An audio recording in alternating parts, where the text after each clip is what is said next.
मनुष्य झूठ पे पहले चलता है, ये मनुष्य की विशेषता है, सच पे कम चलता है। अभी मैं 2 सींग लगा करके और बैंड बाजा लगा के कुछ प्रोग्राम करूं तो बहुत लोग आ जाएंगे, पर अगर कहा कि यहाँ रुपया पैसा नहीं लेते तो बेकार ही होगा, फिर किसी काम का ही नहीं होगा। पैसा ही नहीं लेते हो माता जी, तो क्या क्या क्या देंगी जब पैसा नहीं लेती? तो उनके पास है क्या? उनके पास कुछ नहीं, तभी पैसा नहीं देती। और बिल्कुल सीधी सादी है, और उनकी शादी वादी हो गई, बाल बच्चे हैं, कोई सन्यास का कपड़ा नहीं पहने, कुछ नहीं, तो वो क्या देंगे आप? जब तक कोई झूठ आप ला दिए नहीं तब तक इंसान उसको मानता नहीं। इसीलिए कृष्ण ने कहा कि कर्म का फल परमात्मा पर छोड़ो, वो हो ही नहीं सकता, वो सिर पार होने पे होता है। फिर आप किसी चीज का भी अपने ऊपर ना तो कोई उपकार लेते हैं और ना ही कोई उसका आप हिसाब जोड़ते हैं। अब कोई कहे कि माता जी आपने आज तक कितने लोगों को ठीक कर दिया? मैंने कहा भाई पता नहीं। आज ही एक देवी जी आके मुझसे नाराज हुई कि आपको पता ही नहीं कितने लोग आते हैं, कितने लोग जाते हैं और कितने फॉरेनर्स आए। मैंने कहा आज भी मुझे पता नहीं है। अब क्या इसका हिसाब लिखते बैठी रहूं कि कितने लोगों को प्यार दिया? बताइए, आप लोग प्यार तो समझते हैं ना कि कितने बच्चों को निवाले खिलाए?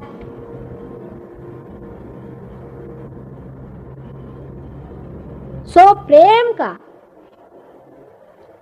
जब कार्य होता है तब उसमें कोई भी उपकार नहीं बढ़ता, कोई उपकार नहीं होता है। हम प्यार करते हैं इसलिए कार्य कर रहे हैं। जो भी जिसे आप कार्य कहते हैं, हम तो प्यार ही कर रहे हैं, क्या रे वारे कुछ नहीं कर रहे हैं। हमारा मन कर रहा है प्यार करने को, और आपको अगर कुछ उसमें लगता है कि आपको मिल रहा है तो हमारा ही लाभ है उसमें। जब विराट के आप अंग अंग प्रत्यंग हैं, अगर आप हमारे हाथ उंगलियां आई हैं, तो अगर इस उंगली में चोट आई और हमने इसे रगड़ा तो हमने किस पे उपकार किया?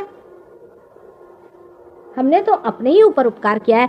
इसमें रगड़ रहा है तो इसे ठीक नहीं करे तो जाए कहाँ? तो इसमें उपकार का सवाल ही कहाँ आता है? क्या सब पे उपकार करो? ये इतनी भ्रामक कल्पनाएं हैं मनुष्य के अंदर। बहुत से फिलैंथ्रोपिक इंस्टीट्यूशंस बने हुए हैं, सबका विशुद्धि चक्र पकड़ता है, मिशंस ये वो। तुम कौन होते भैया उपकार करने वाले? बिल्डिंग बना दी, भूखों को खाना दे दिया, भाई तुम कौन होते? तुम तो एक बीज भी नहीं उगा सकते। पर अगर कोई आदमी से कहो कि नहीं, ऐसा कहो कि ये हमने परमात्मा के लिए जो उन्होंने दिया वही हम कर रहे हैं,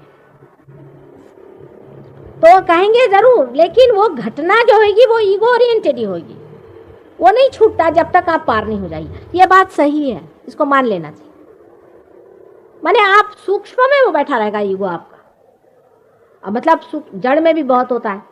कोई साहब है, वो अपनी किताब छपाते हैं, उसमें अगर उनका नाम भी जरा सा मिसस्पेल हो जाए तो उनके बाप दादे खड़े हो जाएंगे आपसे लड़ाई करने के लिए।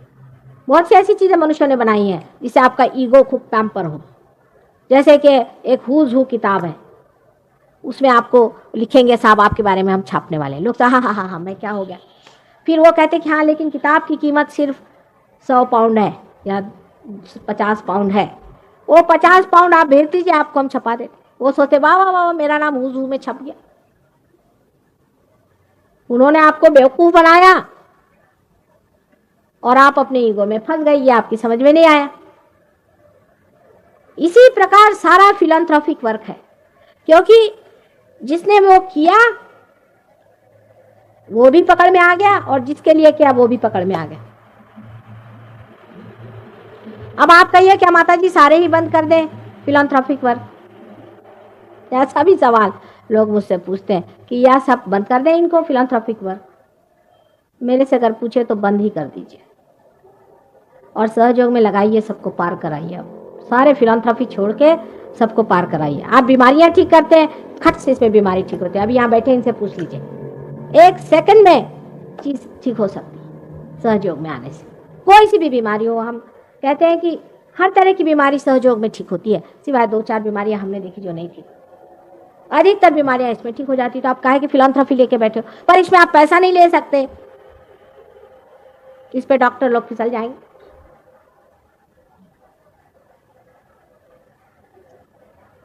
आपको कोई मेंटल प्रॉब्लम है, कोई आपको दिमागी जमा खर्च है, या हो सकता है कि आप वाकई में पागल हो, तो भी आप सहयोग में आइए, आपका पागलपन ठीक होता है।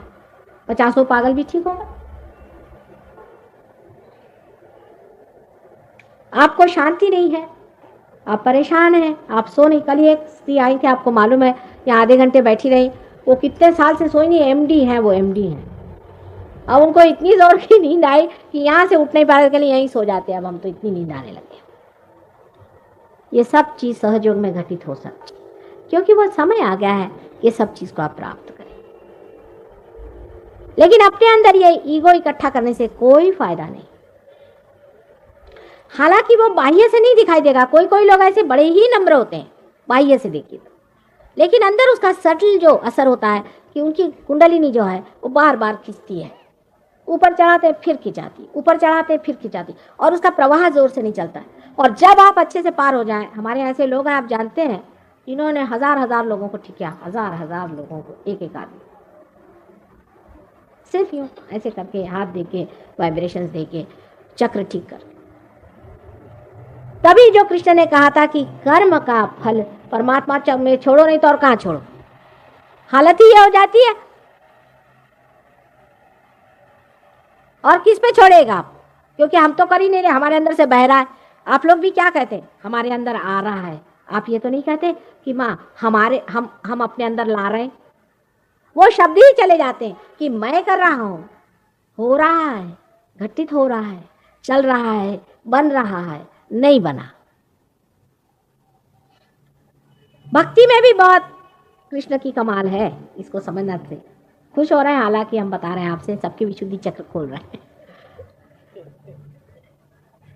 दूसरी उन्होंने कमाल की, उन्होंने कहा पुष्पम फलम तोयम, जो भी कुछ है हमें आप दे दीजिए। ठीक है, लेने के वक्त तो ठीक, देने के वक्त क्या बोलते, बहुत एक शब्द पे रचा के रखा है सब। वो शब्द आप लोग नहीं पकड़ पाए, अनन्य भक्ति करो। अनन्य, जब दूसरा कोई नहीं होता, जब तुम ही तुम हो जाते हो, माने रियलाइज होते हो, तब भक्ति करो।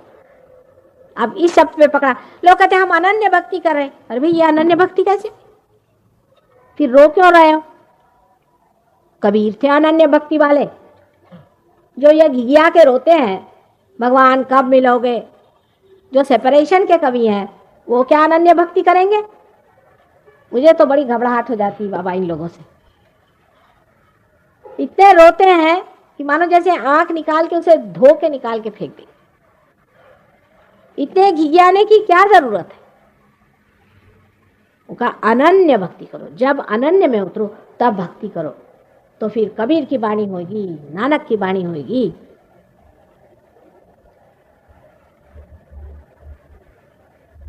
तब ईसा मसीह जैसे लोगों की बातचीत होगी। ये लोग अथॉरिटी से बात करते, द्विधा नहीं रहती इनमें, पूरी अथॉरिटी के साथ में कि ये होगा, वो होगा, ऐसे होना चाहिए।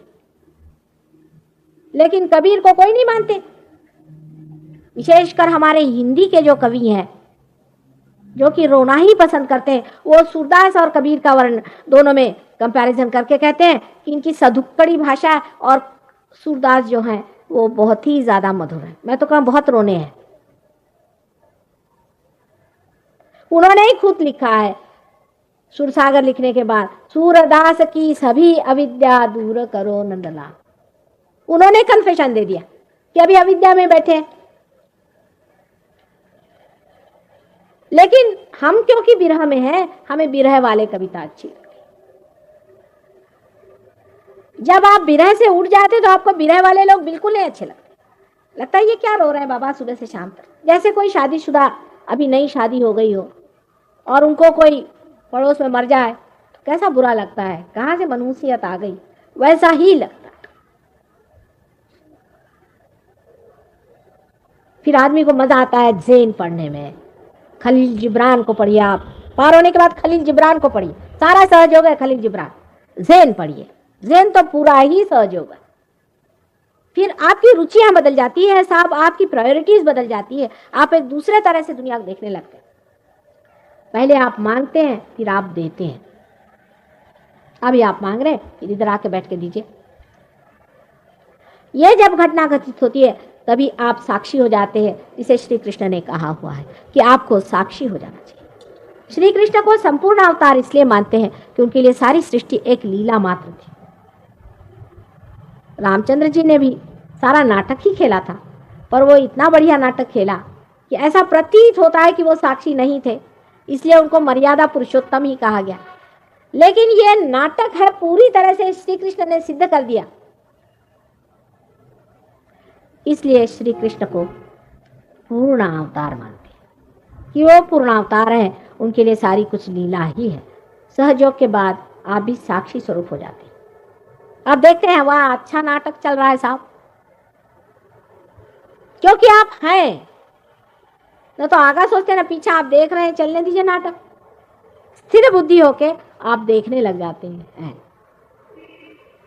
आप नाराज भी हो तो भी आप अंदर नाराज नहीं रहते, अंदर से आप देखते रहते हैं कि हम कैसे नाटक खेल रहे हैं नाराज होने का। कृष्ण का संहार भी वैसा ही है, सारा ही लीलामय, संहार भी करना ही पड़ता है। बहुत से लोग हैं अहिंसा का अर्थ ये लगते हैं कि मच्छर को भी न मारो, खटमल को भी न मारो। ऐसे भी लोग हैं दुनिया में, आपको नहीं मालूम। एक ब्राह्मण को पकड़ के ले आएंगे, उसको एक झोपड़ी में रखेंगे और उस पर सब खटमल छोड़ देंगे, और खटमल उसका ये खा ले, सोचते वाह हमने कितना अहिंसा का महत् कार्य किया। अब ये बताइए रियलाइजेशन क्या खटमलों को देना है या मच्छरों को देना है? इनको बचा के क्या करने वाले हैं आप? अहिंसा सिर्फ मनुष्य की होती है, जानवर की अहिंसा का कोई मुझे अर्थ आज तक समझ में ही नहीं आया। हाँ, कोई कोई जानवर खाने से नुकसान होता है इसलिए वो नहीं खाइए, वो दूसरी बात। पर जानवर को मार देने से वो तो उत्क्रांति के पथ पे आ जाता है, जिसे कि हलाल कहते हैं, जिसे कि हलाल। अब बैठ के कोई मारते रहे तो वो तो हिंसा की चीज है, वो तो आप किसी भी चीज को मारे तो आपके अंदर हिंसा, उसे आप निकाल रहे हैं, वो बात दूसरी हुई। लेकिन कोई हिंसा के लिए नहीं जानवर को मारता है। एक आदमी दूसरे आदमी से जब कटुता व्यवहार करता है तो वो कम से कम 100 गैया खा लेता है, समझ लीजिए। अब गाय है, गाय के प्रति हमारा इतनी श्रद्धा है, क्यों गाय के प्रति हमारी इतनी श्रद्धा क्यों? कोई खास जानता नहीं इस बात को, ये बहुत ऊंची बात है। क्योंकि गाय आदिशक्ति का अवतरण एक बार सुरभि के रूप में हुआ था गाय की। उस बात की याददाश्त के लिए हम सब गायों को मानते हैं, क्योंकि उन्होंने एक बार इसमें अवतरण लिया हुआ था। सुरभि का नाम शायद आप लोगों ने सुना, तो आप तो बहुत मॉडर्न है, हम तो बहुत एंशिएंट आदमी हैं। सुरभि नाम की एक गाय थी, उसने सबसे प्रथम 35 करोड़ देवता अपने अंदर बिठाकर आदिशक्ति का अवतरण गाय स्वरूप में हुआ था, इसीलिए हम गाय को देवता मानते हैं अब भी। दूसरी बात यह है कि भारतवर्ष की गायें घरों में बंधी रहती है, उसी का दूध हम पीते हैं, रोज माँ के जैसे उन्हें देखते हैं, इसलिए मानते। पर इंग्लैंड की गाय बिल्कुल भैंस जैसे दिखती है, बिल्कुल भैंस। उसको किसी भी प्रकार से आप गाय नहीं कह सकते। मेरे बच्चे आए थे तो मुझे कहने लगे कि नानी यहाँ की जो गाय, यहाँ की जो भैंसें हैं ये सफेद कैसी है? हिंदुस्तान की गाय एक विशेष चीज है, क्योंकि सुरभि का इस संसार में आने की वजह से उन सब में ही वो देवत्व आया हुआ, इसलिए हमारे यहाँ गाय बहुत पूजनीय है। और यहाँ की गाय का एक रूप ही बड़ा सौम्य होता है और सुंदर होता है, इसलिए हम गाय का जो वह व्यर्थ मानते हैं वो हिंदुस्तान और भारत के लिए ही सीमित है, ये आप बात जान लीजिए। इस तरह की अहिंसा आप मत चलाइए, लोग भूखे मर जाएंगे। ग्रीनलैंड में, जहाँ की कहने को ग्रीनलैंड है और एक भी ग्रीन पत्ता उन्होंने नहीं देखा बेचारों ने। वहां से एक मेरे शिष्य आए थे, आई थी लेवी जी, वो मुझसे कहने लगे माँ लोग कहते हैं कि तुम लोग वेजिटेरियन हो, हमारा तो वेजिटेबल ग्रो ही नहीं होता, तो भगवान ने हमको ऐसे कर्ज जगह क्यों भेज दिया? मैंने कहा उसमें कोई हर्ज नहीं, ये सब कल्पनाएं हमारे अंदर इतनी जटिल हो गई हैं, इससे बचना चाहिए। इससे हम सारे मुसलमानों को काट देंगे, सब ईसाइयों को काट देंगे, बहुत से हिंदुओं को काट देंगे, जापानियों को काट देंगे, रशियंस को काट देंगे, सबको काट के सिवाय थोड़े से बम्मन, वो भी चोरी छुपे खाते होंगे, इसके सिवा और कोई नहीं जुटने वाला। ये गलत बात है। हाँ, शराब जरूर, शराब बिल्कुल गलत चीज। जैन लोग हैं मच्छर को नहीं मारेंगे और शराब पीते हैं, शराब जरूर चीज है। और आजकल तो एक आप जानते हैं पूना में एक दुष्ट राक्षस जैसे बैठे हुए हैं, जिनके पास बहुत से अंग्रेज लोग जाते हैं। इनको मैंने भेजा था, इनमें से एक लेखिका हमारे साथ आई कि जाके देख के आओ क्या करते हैं। ये बता रही थी कि बेचारों का हाल खराब है। एक तो सबको वहाँ सब्जी खाने को देते ज़बरदस्ती। अब ये लोग सब नॉनवेज खाने वाले लोग तो वैसे ही भूखे मरते हैं। उसमें वो कहते हैं कि नमक नहीं डालो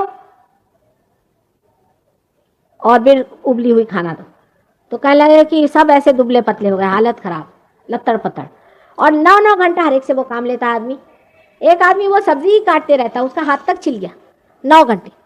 अब जब वो आदमी बिल्कुल ही कृश हो गया और उसकी बिल्कुल ही दशा खराब हो गई, तब उस पर भूत मार दो, खत्म। वो अपने गले में माला डाले, वस्त्र पहने, घुमा करता है और उसका सारा पैसा खींचो। बड़ी बड़ी औरतों को बेवकूफ बनाया ये करके, ऐसा लस्तम पस्तम बनाया, और ये बड़े बड़े लोग करते हैं।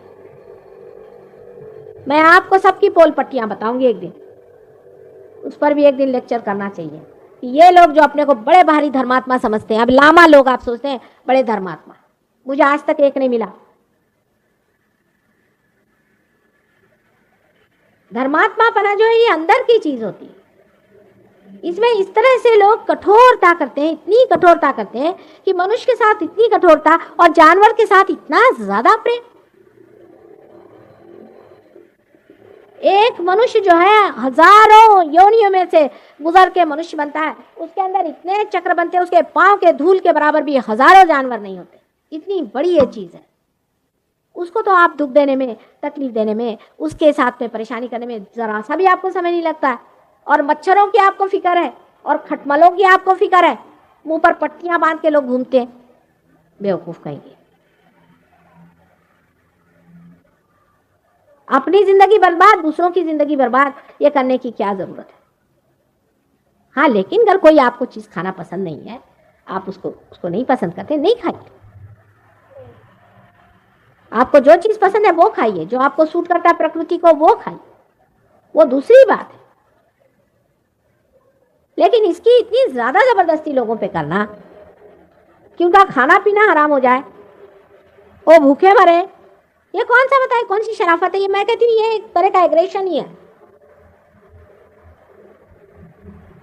हाँ, आपको पसंद नहीं है, आप नहीं खाइए, वो दूसरी बात होती, लेकिन जबरदस्ती आप किसी के पीछे पड़े रहे।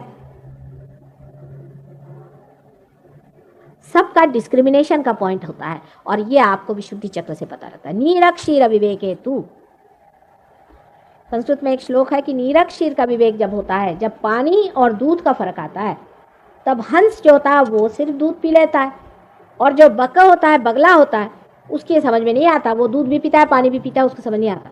तो नीरक्षीर विवेके तू हंसा हंसा बका बका, नीरक्षीर विवेक होना चाहिए। आप कोई चीज का एकदम स्टैम्प नहीं बना देना चाहिए।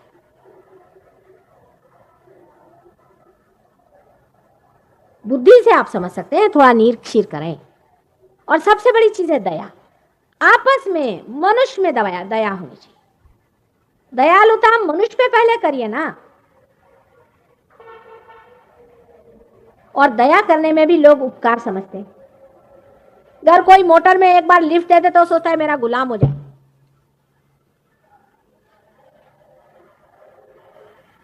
दयालुता जो है ये भी बड़ा अंदर का गुण है। मैंने आपसे कल बताया था कि जब आदमी जागरूक होता है तो उसमें दया आ ही जाती है। जैसे कि जब फूल खिल जाता है तो उसमें से सुगंध और सुरभि बहने लग जाती है और सारा वातावरण सुरभित हो जाता है। इसी प्रकार जब आदमी जागरूक हो जाता है, प्रबुद्ध हो जाता है, उसके लिए कसम खाने की जरूरत नहीं। अगर आप यहाँ कस्तूरी रख दें तो कोई कसम खाने की जरूरत थोड़ी कि यहाँ कस्तूरी रखी, आप खुद ही समझेंगे कि हाँ यहाँ कस्तूरी है।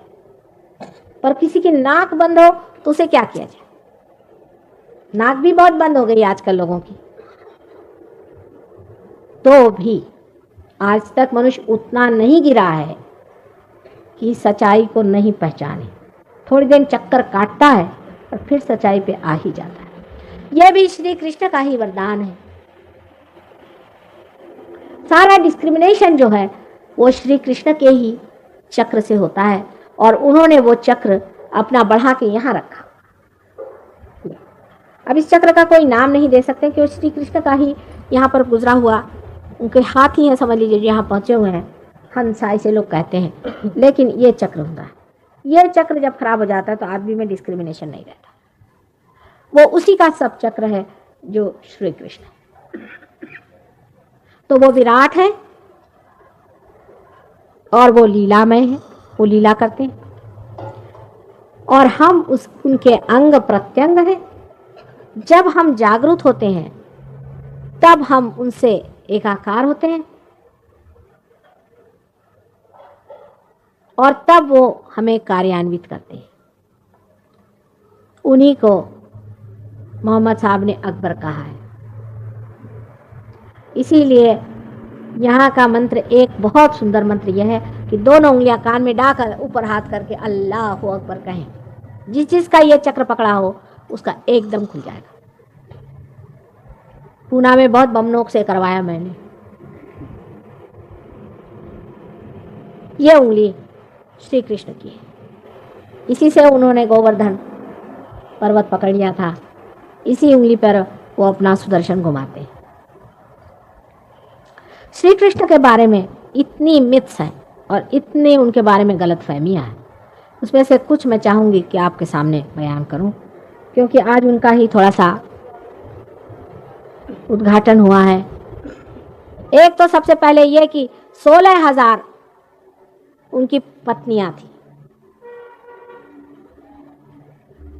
इस पर बहुत ज़्यादा लोगों को ऑब्जेक्शन है। वो तो योगेश्वर श्री कृष्ण थे, योगेश्वर थे। आपको तो किस्सा पता होगा कि एक ऋषि के पास कुछ औरतें जा रही थी। उनकी पत्नियां, 5 पत्नियां थी। वो उनके 5 पंचमहाभूत। तो नदी चढ़ाई, जमुना तो क्रॉस नहीं कर पा रही थी। कृष्ण से कहा कि हम उस पार कैसे जाएं? तो उन्होंने कहा कि उसमें क्या मुश्किल है, आप नदी से पूछिए, नहीं तापी नदी कि नदी से कहिए कि आप अगर कृष्ण योगेश्वर हो और उन्होंने किसी भी स्त्री का संग न किया हो तो आप नीचे उतर जाइए। तो नदी नीचे उतर गई। लोगों ने कहा देखिए, झूठ बोलने की भी हद होती है, ये हमारे पति हैं और ये क्या कह रही है। और उस पार चली गई जब ऋषि जी का, उन्होंने बड़ा ही भारी सत्कार किया, उनको खाना पीना दिया, खूब खाया ऋषि जी ने बैठ करके। जब लौट के आई तो उन्होंने पूछा, देखा कि नदी फिर चढ़ गई। तो जाकर उन्होंने ऋषि जी से पूछा कि अब क्या करें, फिर नदी चढ़ गई, इस नदी को कैसे उतारें? तो कह ले तुम आई कैसे?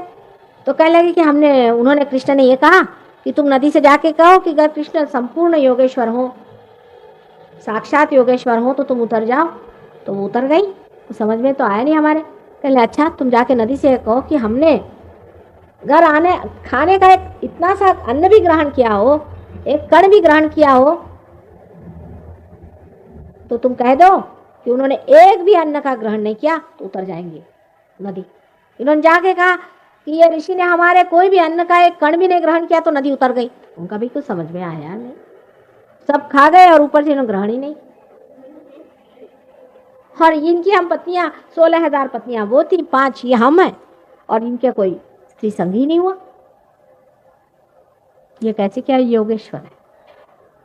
समझने की बात है कि 16,000 श्री कृष्ण की शक्तियां हैं। उनकी हमारे भी, हम लोगों के सबके विशुद्धि चक्र में 16,000 नाड़ियां कार्यान्वित हैं। 16,000, 16 उनकी पंखुड़ियां हैं। आप जानते हैं कि उनको 16 कला कहते हैं।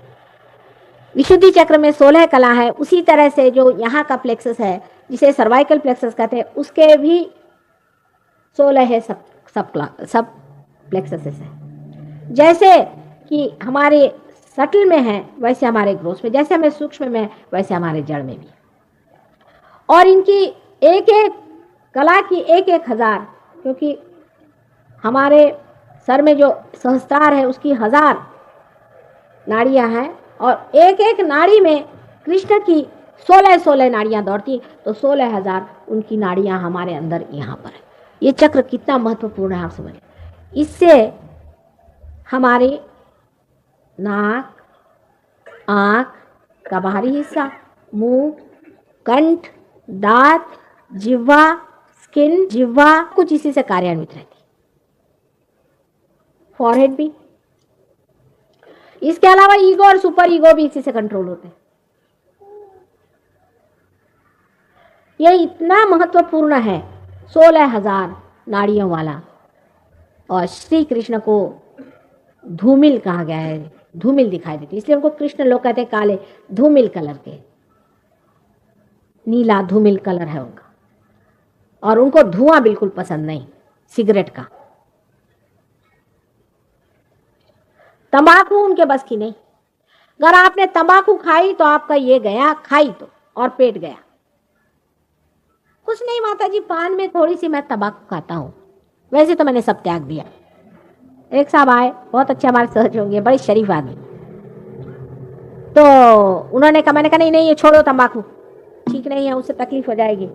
उन्होंने तो भी कुछ उसका सीरियसली नहीं लिया। फिर एक दिन आए, मुझसे कहने लगे, माता जी बड़ी गड़बड़ हो रही। मैंने कहा क्या हुआ बेटा? कहने लगे कि जब मैं ध्यान में बैठता हूँ ना, तो मुझे ऐसा लगता है कि हनुमान जी का मुंह मेरे अंदर बना जा रहा है, इतना बड़ा बड़ा बड़ा बड़ा बड़ा बड़ा, और फिर छोटा हो जाता है। फिर मैं ध्यान में बैठता हूँ तो ऐसा लगता है कि मुंह ऐसा होते जा रहा है। फिर कल मैं ध्यान में बैठता हूँ तो मेरा मुंह ऐसा ऐसा टेढ़ा टेढ़ा होता है। मैंने कहा तुम झूठ बोलते हो ना, तुम तंबाकू खाते हो कि नहीं? तो कहने मैं खाता हूँ। मैंने कहा कान पकड़ो आज, अगर तुमने फिर से तंबाकू खाई है तो फिर से तुम हनुमान जी बन जाओगे, तुम्हारा मुंह बिल्कुल हनुमान जी जैसे हो जाए। बेचारे बहुत सीधे सरल आदमी, हालांकि उन्होंने हजारों लोगों को पार किया बाद में, बहुत बड़े आदमी हैं वैसे, लेकिन एक तंबाकू पे अटके थे। देखिए ये मनुष्य की हालत होती। छोड़ी उन्होंने, वो तंबाकू गई। अब ये तंबाकू चीज़ जो है ये बहुत ही खराब चीज़ है, ये इंसेक्टिसाइड है। जो इंसेक्ट्स को मारता है वो हमारे सेल्स को भी तो मार ही डालेगा। और इतनी गंदी चीज़ है कि इसको खाने को किसने बताया था आपसे? पता नहीं कहां से समझ गए कि इसको खाने का। आदमी पता नहीं क्या क्या खाते रहता है। वो ये क्यों नहीं सोचता है कि ये कहीं लिखा है कि तंबाकू खाओ। तंबाकू खा खा करके जो हालत आपने अपनी कर ली है, तो कुंडलिनी तो उठती ही नहीं है, उल्टे आपके दुनिया भर की बीमारियां हो जाती। फिर सिगरेट, ये भी एक चक्कर है।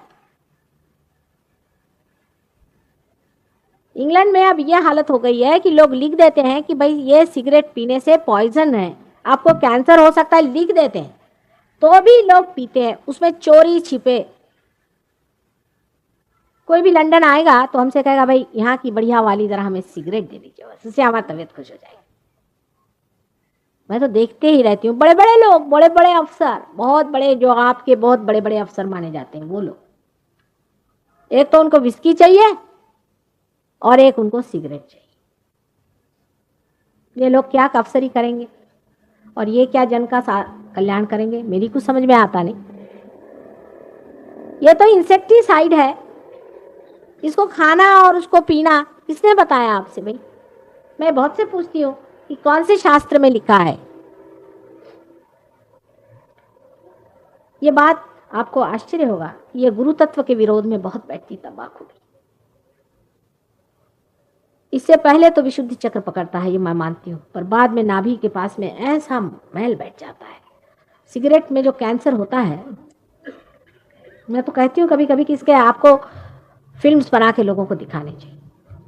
तो पहले तो वो आपकी यहाँ से नली काट देते या तो यहाँ छेद करते, फिर धीरे धीरे पेट की चीजें निकलती जाती, और इसका कैंसर इतना बढ़ता है जोरों में, क्योंकि विराट में आप सोचें कि जो उसका मुख्य स्थान है विशुद्धि चक्र, वही जब पकड़ गया तो सारे शरीर में वैसा कौनता है, और ये धुआं जो है लंग्स में ऐसे भर जाता है कि कुछ पूछे। बहुत ही डेंजरस चीज है।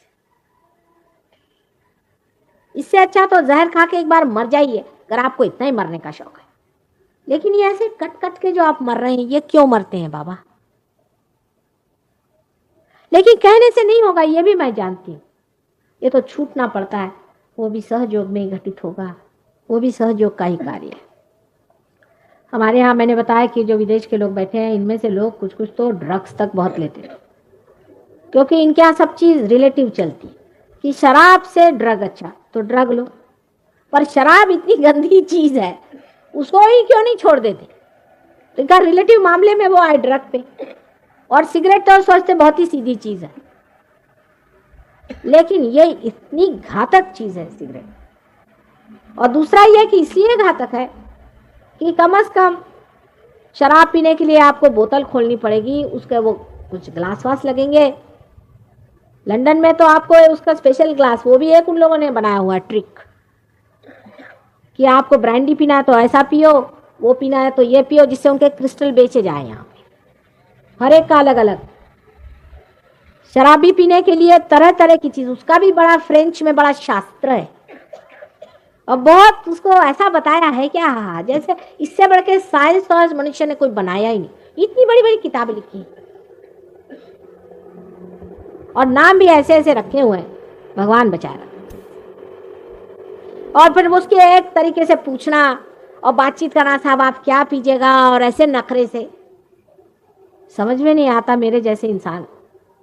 लंदन में एक प्रथा है हाथ मिलाने की, वो ठीक है, मैं तो उसमें जागृति देती हूँ।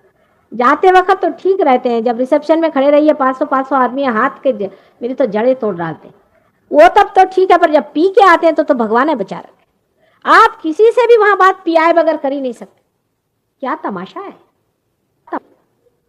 और ये सिगरेट, अगर आपको किसी से बात करें तो आप सिगरेट ऑफर करें, नहीं तो आप बात नहीं, देयर इज नो कम्युनिकेशन। जब तक आप जहर किसी को नहीं दीजिए, मनुष्य का मनुष्य कॉम्बिनेशन होता नहीं। क्या अकल है साहब इंसान की, मेरे जैसे इंसान को नहीं समझ में आती है अकल। फिर औरतों का सिगरेट पीना और भी कमाल है, साड़ी पहनेंगी बिल्कुल, नाक में नथनी भी लगाएंगे आजकल, वो भी चला, और ऊपर से सिगरेट। कैसा मेल बिठाए, कुछ समझ नहीं आता कि अपनी संस्कृति में कभी औरतें सिगरेट पीती थी क्या। हाँ कह ले नेपाल में वो देहात में औरतें पीती, अब आप वो होने जा रहे हैं क्या, आप क्या अब जंगली होने जा रहे हैं। पहले वो आदिवासी, अब क्या आदिवासी होने वाले हैं आप लोग क्या, क्योंकि आदिवासी ऐसे करते थे, अब आप आदिवासी हो जाइए। वहां बहुत से लोग इंग्लैंड में तो खासकर कि अब हम प्रिमिटिव होना चाहते हैं, हमने कहा प्रिमिटिव हो ही नहीं सकते, अशक्य है, क्योंकि आपका दिमाग ही प्रिमिटिव नहीं हो सकता। तो आप भूत होंगे, प्रिमिटिव नहीं होंगे। भूत जैसे बाल बढ़ा लिए खूब ऐसे एकदम, उन पे भूती बैठेंगे कि नहीं बताइए आप। भूत देखते रहते कि हमारे जैसे कौन घूमता है उनको ही पकड़ेंगे भूत।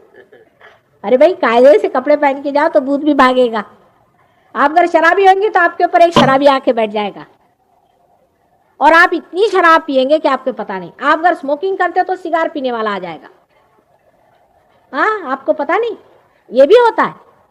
अब जब सिगार पीने वाला, आपको अगर सिगार नहीं मिली तो आप खत्म, कुछ मजा ही नहीं आने वाला जिंदगी का।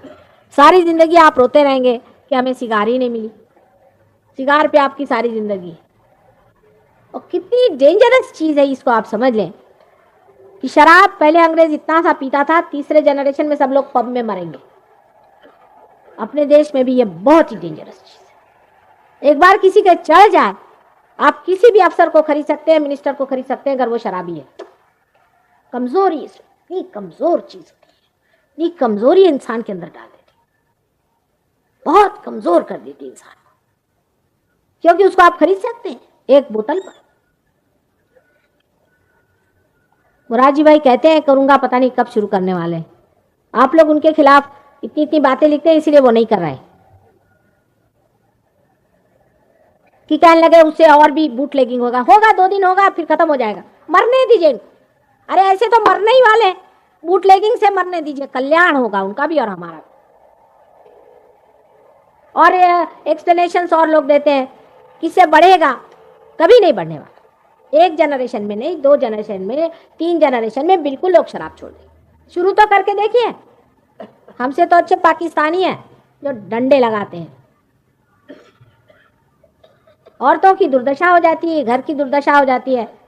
हमारे पति एक ऑफिस चलाते थे, उसमें उन्होंने पता नहीं वो बहुत सोशलिस्टिक हो गए, तो उन्होंने ड्राइवरों की तनख्वाह 1000 रुपये कर दी। उनकी बीबियाँ आई हमारे पास में 4-5 महीने में, कह लेंगे क्या साहब ने कर दिया, आफत कर दी। मैंने कहा क्यों? पहली चीज शराब, दूसरी चीज औरतें, और तीसरी चीज ये हो कि अब घर पे आते ही नहीं, गुत्ते पे पड़े रहते, मोटरें इनकी दबादब टूटने लगे दफ्तर की, और उनके बच्चों को खाने को नहीं, बोतल घर में आई और बच्चे भूखे मरे। उससे अच्छा कहने लगे साहब 1000 रुपये देने के अलावा ये करते कि हमारे बच्चों के एजुकेशन का पैसा दे देते, कुछ और फायदा कर देते। रुपया दे दिया, हो गया। अब ये रुपया के लिए लड़ते हैं ना सब लोग, तनख्वाह बढ़ाइए, किसी की मत बढ़ाना। शराब पियेंगे और कुछ नहीं करेंगे, मैं आपसे बता। इनको और कुछ दीजिए, इनको घर दीजिए, कपड़ा दीजिए, पैसा भी तो उठाना आना चाहिए। किसी नौकर को आप ज्यादा पैसा दे दीजिए, बड़े आप दया धर्म करके उनके ऊपर उपकार करें, आप देखिए ना आपके छक्के पंजे छुड़ा दे जो कहिए। लक्ष्मी को भी तो स्वीकार्य करने में एक डिग्निटी होनी चाहिए, कोई प्रतिष्ठा बढ़नी चाहिए। रुपया पैसे से आप कभी नहीं इंप्रूवमेंट कर सकते। उनको खाने को दीजिए, ठीक है, लेकिन उनको भिखारी मत बनाइए। भिखारी को आपने चवन नहीं दी, वो सिनेमा का टिकट लेके बैठ गया, देख लीजिए। इसलिए पैसे का भी संतुलन समझना चाहिए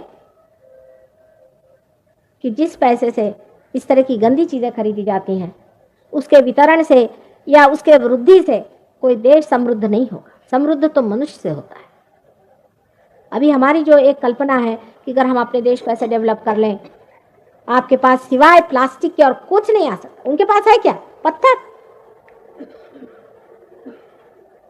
समृद्ध मनुष्य को होना चाहिए।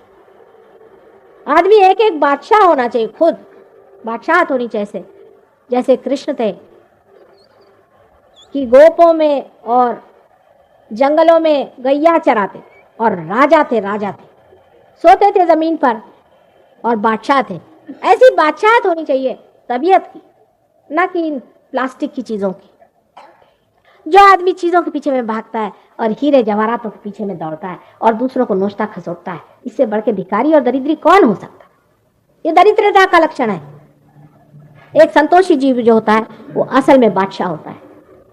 ऐसी बादशाहत हमारे भारतीयों की होने में कोई भी समय नहीं लगने वाला। जरा सी और नजर करें कि जिन्होंने इतना पाया भी है वो आज कहां बैठे हैं। श्री कृष्ण के अनंत उपकार इस संसार पे हैं, महान उपकार उनके संसार पे कि उन्होंने अवतार ले करके और हमारे अंदर ये चेतना भरी कि हमें परम को पाना चाहिए और परम ही को स्वीकार करना चाहिए और उसी की सत्ता और शक्ति में पनपना चाहिए। और उनको शरण जाने से हमारी विशुद्धि पूरी तरह से खुल जाती है और हम एक साक्षी स्वरूप हो जाते हैं। उन्हीं को वंदन करके हम अब ध्यान करेंगे।